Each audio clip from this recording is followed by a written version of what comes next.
Bagaimana proses servis AC itu bagaimana. Jadi ya kendalanya kita di mekanik itu. Jadi di sini banyak sekali terdapat endapan debu yang menutup bagian derajat Celcius.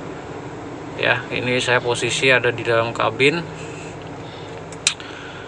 Dan ini suhu sudah pencapaian normal. Oke, assalamualaikum warahmatullahi wabarakatuh teman-teman semua, sahabat YouTube semua dimanapun kalian berada. Hari ini kita ada pekerjaan untuk Honda Mobilio dengan keluhan AC-nya kurang dingin pada saat cuaca sangat panas ya. Nah, jadi kita udah lakukan cek untuk freon aman, terkendali, tidak ada kebocoran, freonnya penuh. Jadi kita langsung ponis ke servis AC-nya atau evaporatornya. Nah, jadi untuk keluhan AC apabila kurang dingin pada saat cuaca panas, kalau malam biasanya terasa dingin ya, cuman pada saat udara panas menyengat itu dinginnya terasa tidak ada dingin sama sekali bro. Jadi apabila dicek itu freonnya penuh, tidak ada kebocoran, dan semua perangkat AC itu bisa menyala, maksudnya untuk blower, kipas normal semua, tapi dinginnya kurang maksimal, itu letaknya ada pada evaporator yang sudah kotor. Jadi hari ini kita mau bongkar evaporator. Jadi di mana posisi evaporator itu, bagi yang masih awam, mari kita simak sama-sama untuk analisa kerusakan atau penyakit pada mobil. Ini termasuk semua jenis mobil begitu ya bro, tidak hanya untuk Mobilio aja. Ini kebetulan unitnya Mobilio. Nah, jadi untuk evaporator, box evaporator itu ada berada di dalam dashboard, di dalam kabin ya. Jadi kalau kita mau servis AC untuk membersihkan evaporator itu harus membongkar dashboardnya. Untuk Mobilio ini tidak bisa digodok atau di jalan pintas, jadi harus tetap bongkar dashboard. Jadi begitu ya teman-teman yang bingung penyakit mobilnya apa, pada saat udara panas itu AC-nya terasa tidak dingin sama sekali. Dan kebetulan ini kemarin udah pernah masuk sini ya, cuman dia minta untuk dilepas filternya saja, dan beberapa bulan habis filternya dilepas ternyata tetap tidak dingin. Jadi ini udah pasti dipastikan bahwa evaporatornya yang kotor, karena dari 2014 mobil ini belum pernah servis AC. Oke, jadi langsung saja kita untuk membongkar dashboard. Jadi untuk pembongkaran dashboard memang sedikit agak ribet. Jadi di sini saya hanya pada poinnya saja, yaitu analisanya bro. Jadi bukan masalah tutorial pembongkaran dashboard ya. Jadi nanti kita lihat pada saat dashboard udah turun, box evaporator kita lepas, nanti kita lihat bagaimana kotornya evaporatornya. Oke, nanti kita simak sama-sama untuk melihat pada saat dashboard udah terlepas. Nanti sedikit saya jelaskan untuk apa saja yang perlu dilepas untuk melepas dashboardnya ya bro. Oke, ini saya mau bongkar-bongkar dulu. Jangan kemana-mana, simak terus videonya sampai selesai, dan jangan lupa di subscribe channelnya, juga like videonya bro. Jadi saya di sini akan kasih tahu pada teman-teman semua bagaimana proses pembongkaran dashboard itu, apa aja yang perlu dilepas. Yaitu yang pertama itu panel dan head unit, speedometer, panel AC dan bagian sini, dan juga kalau yang udah pakai airbag itu ada baut di dalam sini ya.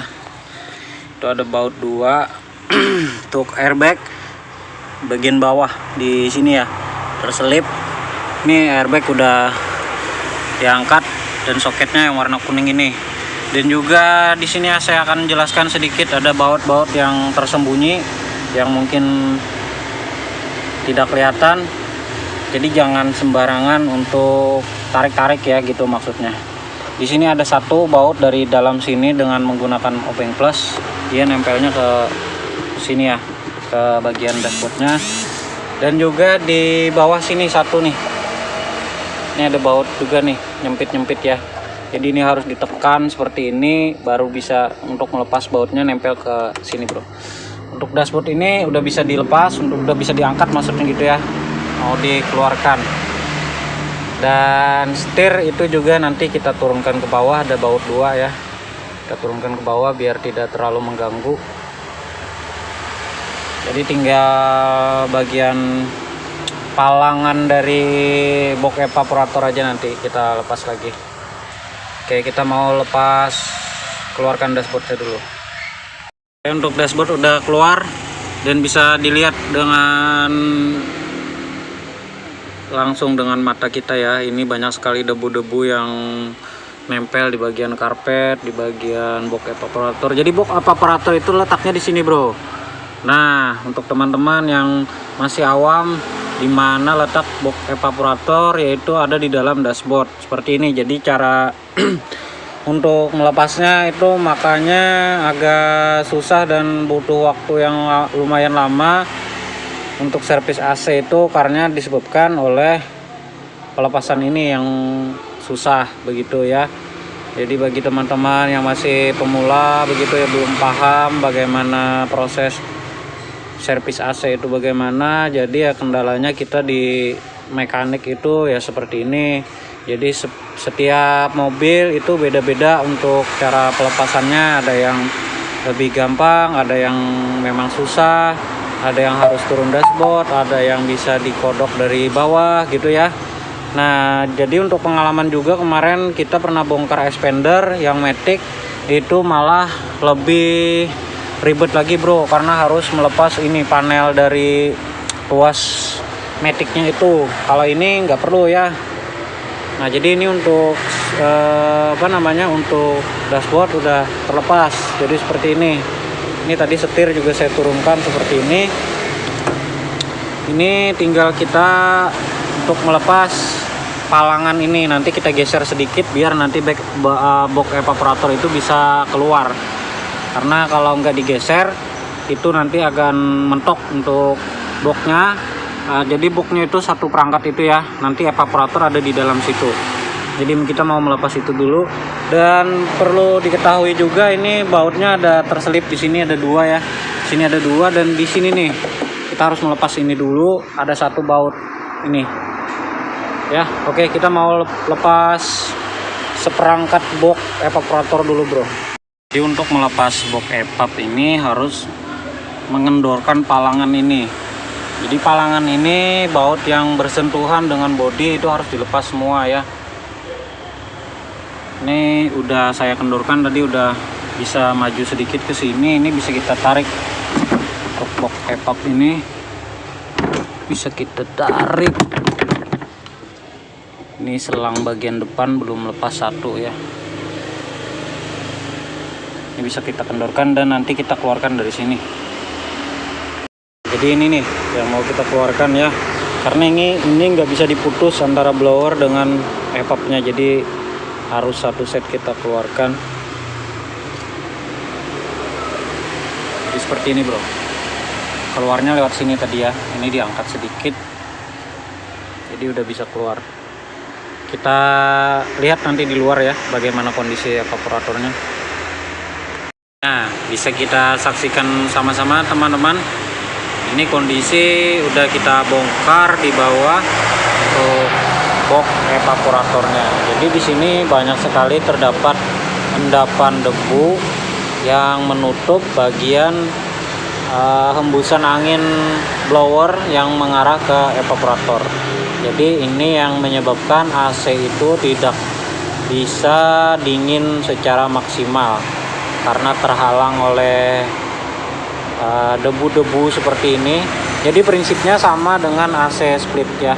Kalau AC split itu banyak debu atau kotoran yang menempel di bagian evaporator, itu AC tidak akan terasa dingin. Walaupun freon atau cairan freonnya itu cukup ya untuk mendinginkan bagian evaporator. Jadi sirkulasinya tidak normal begitu. ya. Jadi bagi kawan-kawan yang masih awam, belum tahu, pengen tahu gitu maksudnya ya. Jadi beginilah kondisinya kalau AC itu tidak dingin. Evaporator bagian dalam dashboard itu seperti ini. Jadi ini kisi-kisi dari evaporator itu tertutup oleh debu, makanya AC-nya tidak bisa dingin maksimal. Jadi ini solusinya kita bersihkan nanti dengan kacer, kita semprot ulang, kita bersihkan semua komponen-komponennya, lalu kita pasang kembali begitu ya.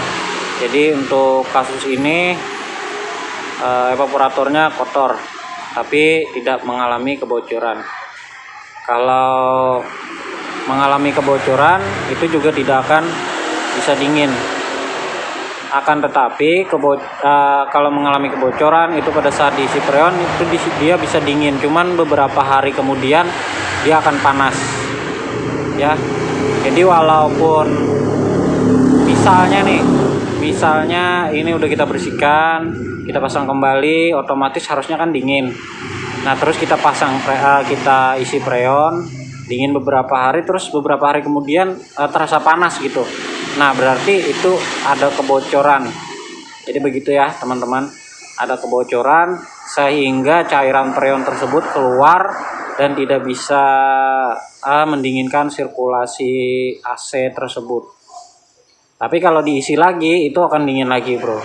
Jadi begitu kalau yang terjadi ada kebocoran pada evaporator atau di bagian komponen lain. Kebiasaan sih yang sering terjadi itu bocornya di bagian evaporator juga, baik dari kisi-kisi sini ataupun dari bawah sini atau dari atas. Dan perlu saya ingatkan juga untuk teman-teman, kalau mengalami kebocoran freon di bagian evaporator itu alangkah baiknya kita ganti. Jangan coba-coba untuk melas atau dikasih las aluminium. Tapi ya terserah, ini cuma saran dari saya ya. Kalau terjadi kebocoran itu alangkah baiknya diganti. Karena apa?